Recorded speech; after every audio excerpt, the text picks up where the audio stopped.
He's also a perfect example of an important lesson. I retired too. He retired, and we've never worked so hard in our lives, so don't retire. All right? We'd also now like to welcome Margaret Singleton. She is the Executive Vice President of the DC Chamber of Commerce, and she has some important introductions to make. Ms. Singleton.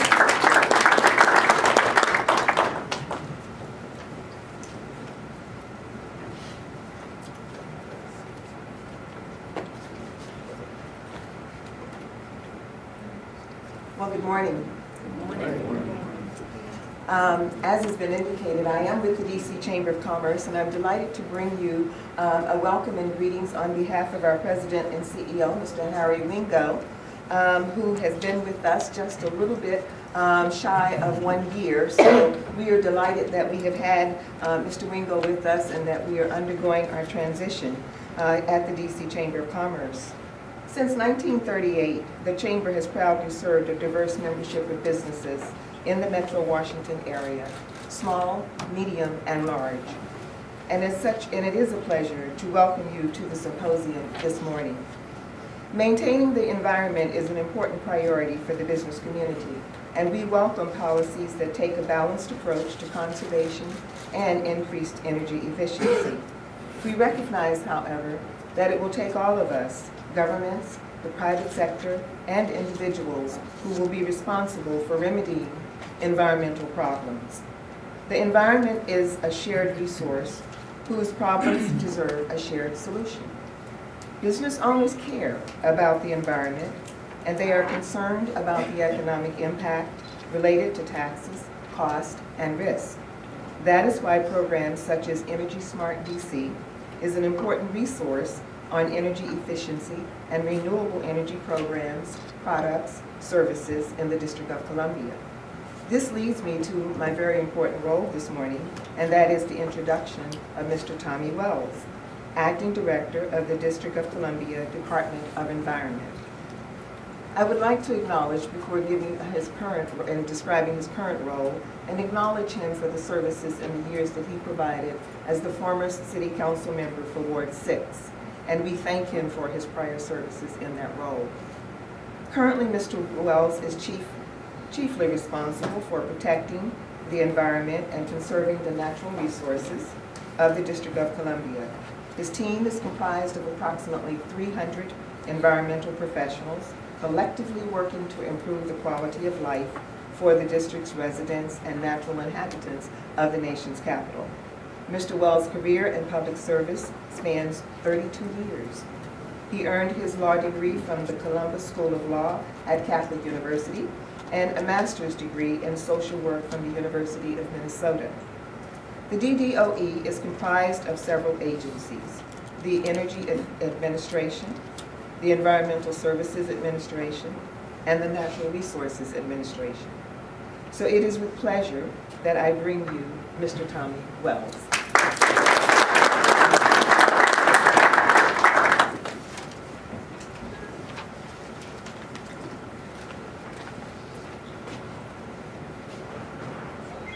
Ms. Singleton, thank you very much for that wonderful introduction. And good morning, everyone. Good morning. To get everybody really their blood going and woken up, I think that Dr. Lyons should do a little Zumba with us. And, but I do appreciate, Dr. Lyons, that you have come to a very important institution here in the District of Columbia, and that you have taken over very thoughtful leadership, steady leadership, seasoned leadership, really what we needed here, and greatly appreciate that you've extended your stay, appreciate the indulgence of your family, but I know that they certainly have enjoyed your time, and now we've put you to work. And I think being a university president, that's one of the, it's like being the governor of an island, you know, you've got everything you have to do, from when the power's out in one place, or a teacher misses a class, whatever, you're part of all of that, so thank you very much. And of course, Ms. O'Hara, Dr. O'Hara, that what you've done here at the University of the District of Columbia is remarkable. And I know it takes a team, but District of Columbia has a law school that has, is well known outside of the district. And we've had, I think as Dr. Lyons noted, it's always surprising how many people have not been here before. But the causes program and just how much you are utilizing the land grant role of the district is extraordinary. And it is definitely bringing people to the district like this morning.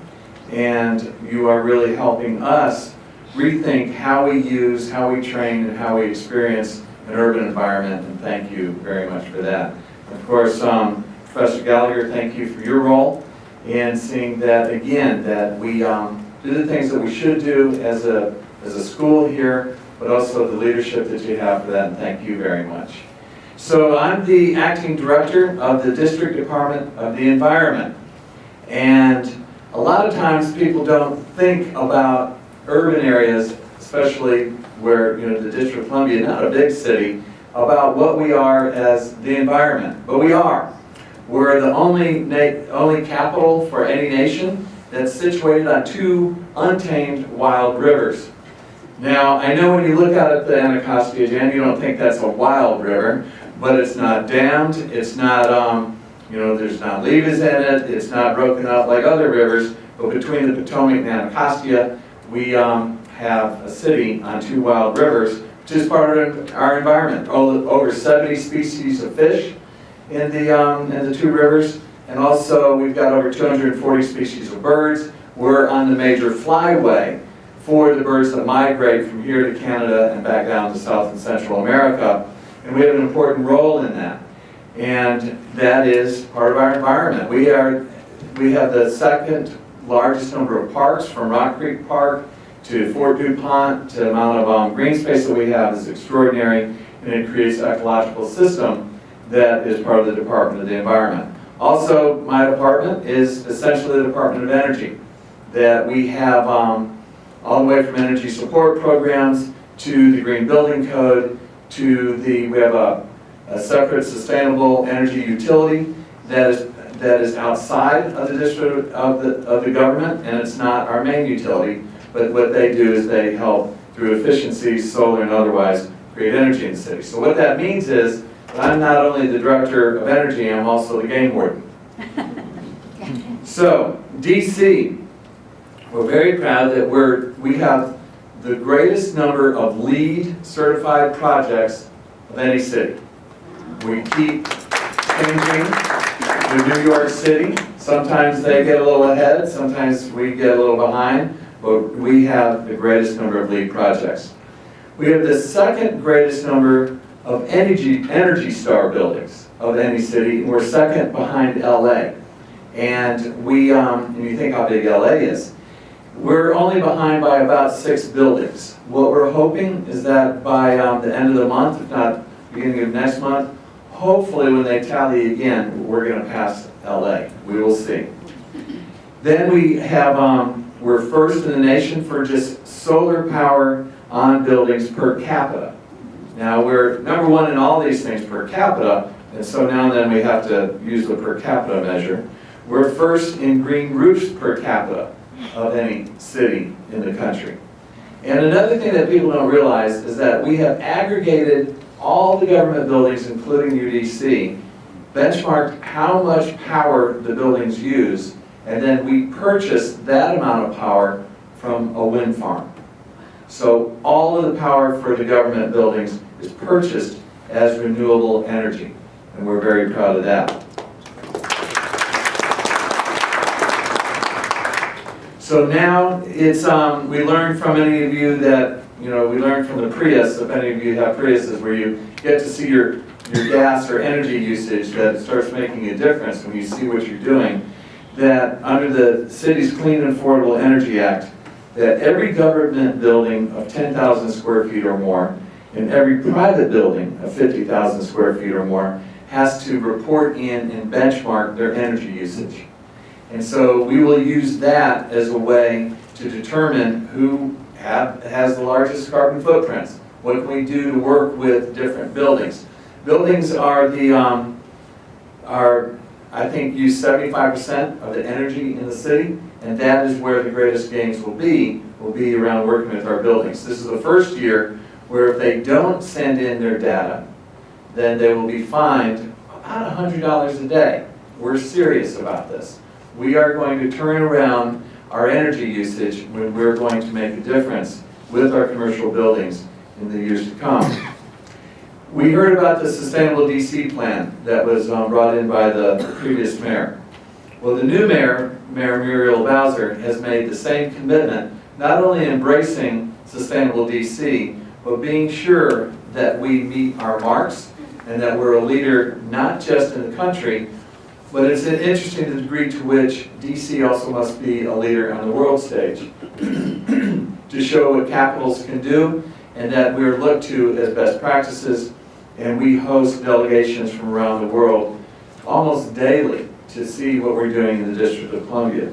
So what that means is that we're committed that 50% of our energy will be provided by renewable sources, renewable power, by 2032. And, you know, sadly, that's not very long from now. But it's, we're on our way, but 50% is one of the largest goals of any city.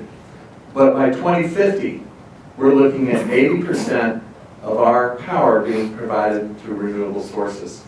Now, to hit 80%, what that means is that there are energy sources and ways to use energy that we're going to rely on that have not been invented yet.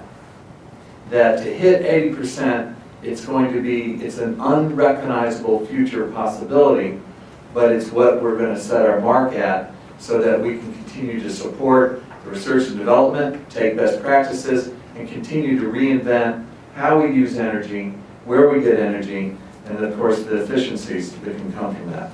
So with that, this is a very exciting program. Thank you very much for inviting me, and on behalf of Mayor Muriel Bowser, I know that'll be a great day. Thank you.